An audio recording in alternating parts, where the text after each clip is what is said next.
Hello बच्चों, आज हम क्लास 7th के सब्जेक्ट साइंस के चैप्टर 4 को पढ़ेंगे, लेसन 4 को, जिसका नाम है respiration in organism.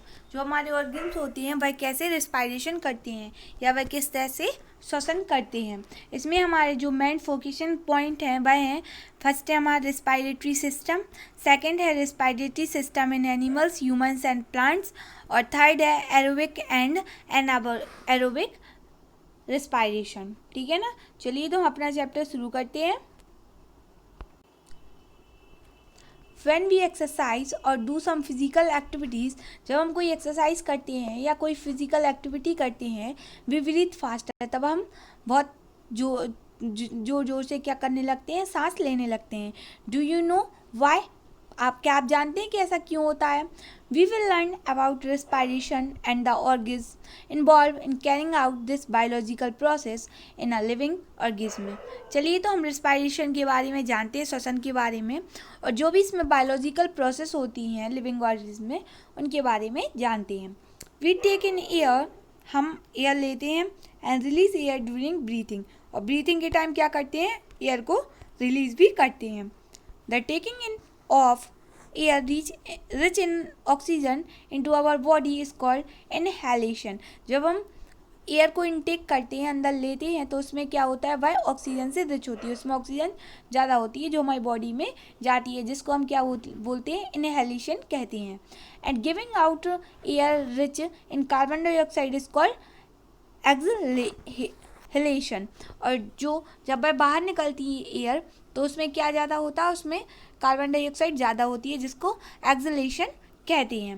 Inhalation and exhalation together is called breathing. और इनहेलेशन और एक्सहेलेशन होता है, दोनों को मिला के क्या बोलते हैं, हम ब्रीथिंग कहते हैं।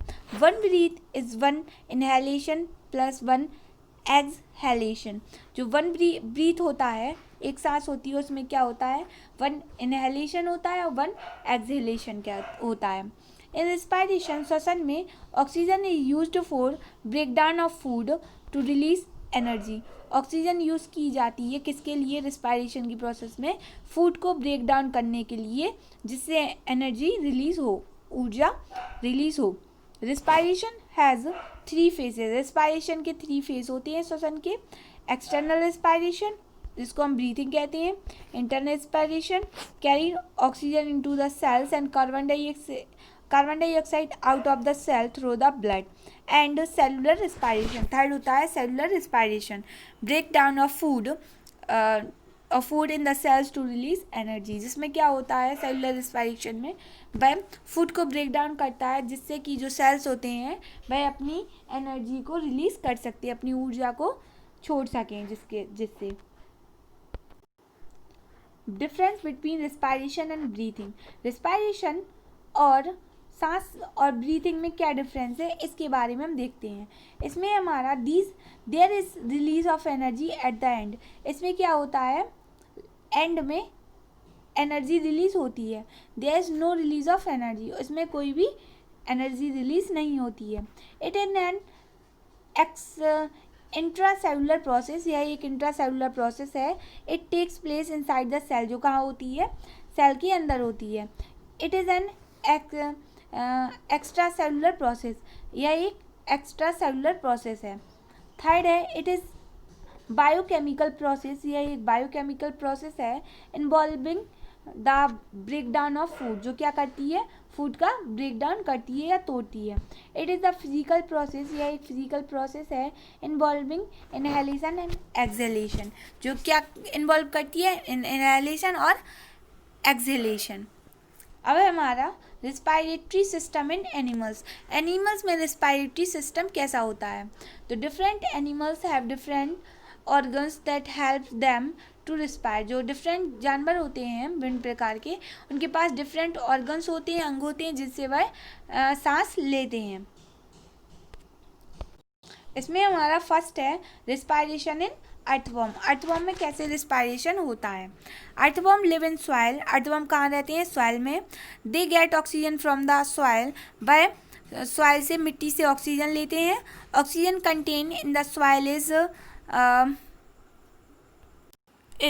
Laser compare to that of the atmosphere. जो एटवर्म होते हैं, the earthworm fulfills its oxygen demand by the breathing through their moist skin. जो एटवर्म होते हैं वह ऑक्सीजन की डिमांड को कैसे फुलफिल करते हैं, उनकी जो आर्द्र स्किन होती है, त्वचा होती है, उससे वह सांस ले सकते हैं या लेते हैं। नेक्स्ट है the walls of the skin facilities gaseous exchange. Facilitates, जो वॉल होती है स्किन की, वो फैसिलेट्स करती है गैसियस एक्सचेंज को, गैसेस का एक्सचेंज कर सकती है, आदान प्रदान करती है। The skin has a rich network of blood vessels. जो स्किन होती है उसके पास इस रिच नेटवर्क होता है ब्लड वेसल्स का। The blood flows through these vessels transport the gases through out the body. जो ब्लड होता है वो फ्लो करता है इन वेसल्स से, जो ट्रांसपोर्ट करता है गैसेस को पूरी बॉडी में। इधर आपको एक अर्थवर्म का डायग्राम दिया हुआ है। इसके आपके ये माउथ है, ये ब्रेन है, और इसके सारे जो पार्ट्स हैं उन सारे पार्ट्स के बारे में बताया गया है। इसके बाद नेक्स्ट है हमारा रिस्पायरेशन इन कॉकरोच। कॉकरोच कैसे रिस्पायरेशन करती हैं या श्वसन करती हैं। Cockroach have pores on their sides. जो कॉकरोच होते हैं उनके साइड्स में क्या होती हैं, पोर्स होते हैं। दे आर कॉल्ड स्पैरिसेल्स, जिनको हम स्पैरिसेल्स कहते हैं। The air enters through the spiracles, और इनसे एयर क्या करती है, इंटर करती है अंदर कॉकरोच के स्पैरिसेल्स के। These pores are connected to a network of air tubes called trachea. जो पोर्स होते हैं वो कनेक्टेड होते हैं एक नेटवर्क से एयर ट्यूब्स के, जिसको हम ट्रैचिया कहते हैं। Which carries the oxygen to different parts of the body. जो बॉडी के जो डिफरेंट पार्ट्स होते हैं उनमें ऑक्सीजन पहुंचाते हैं। The oxygen is carried to specific cells. जो ऑक्सीजन होती है वह एक स्पेसिफिक सेल तक पहुंचती है।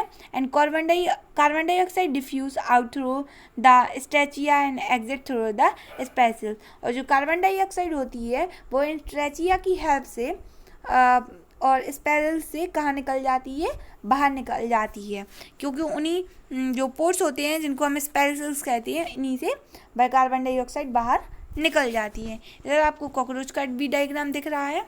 इसके बाद नेक्स्ट है हमारा रिस्पायरेशन इन फिशेस। फिशेस में या मछलियों में रिस्पायरेशन कैसे होता है। तो फिशेस लिव इन वाटर। जो फिश होती हैं वह कहाँ रहती हैं, वाटर में रहती हैं। दे get oxygen which is dissolve in the water. वह कौन सी ऑक्सीजन लेती हैं, जो वाटर में डिसॉल्व रहती है या घुली हुई रहती है। Fishes have gills on both sides of their mouth. जो फिश रहती हैं उनकी जो माउथ होता है उसके दोनों साइड पे क्या होते हैं, गिल्स होते हैं।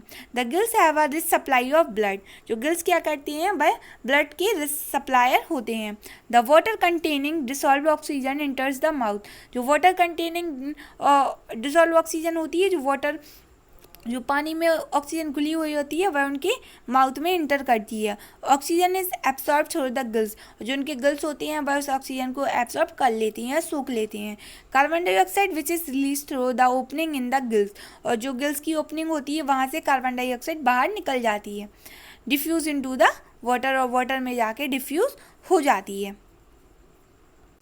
इसके बाद हमारा नेक्स्ट टॉपिक है रिस्पायरेशन इन फ्रॉग। जो फ्रॉग होते हैं वह कैसे रिस्पायरेशन करते हैं या श्वसन करते हैं। आपको इधर फ्रॉग दिख रहा होगा, एक फ्रॉग का डायग्राम है, इसके सारे पार्ट्स दिए हुए हैं। Frog are amphibians. जो फ्रॉग होते हैं वह कैसे होते हैं, एम्फीबियंस, यानी कि उभयचर जंतु हैं, जानवर हैं, जो लैंड पर भी रह सकते हैं और वाटर में भी रह सकते हैं। Frog use their skin to respire when inside the water.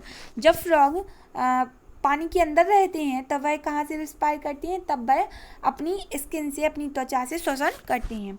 They use their lungs for respiration when on land. और जब वह लैंड पर रहते हैं, भूमि पर, तब वह रिस्पायरेशन कहाँ से करते हैं, अपने लंग्स से रिस्पायरेशन करते हैं।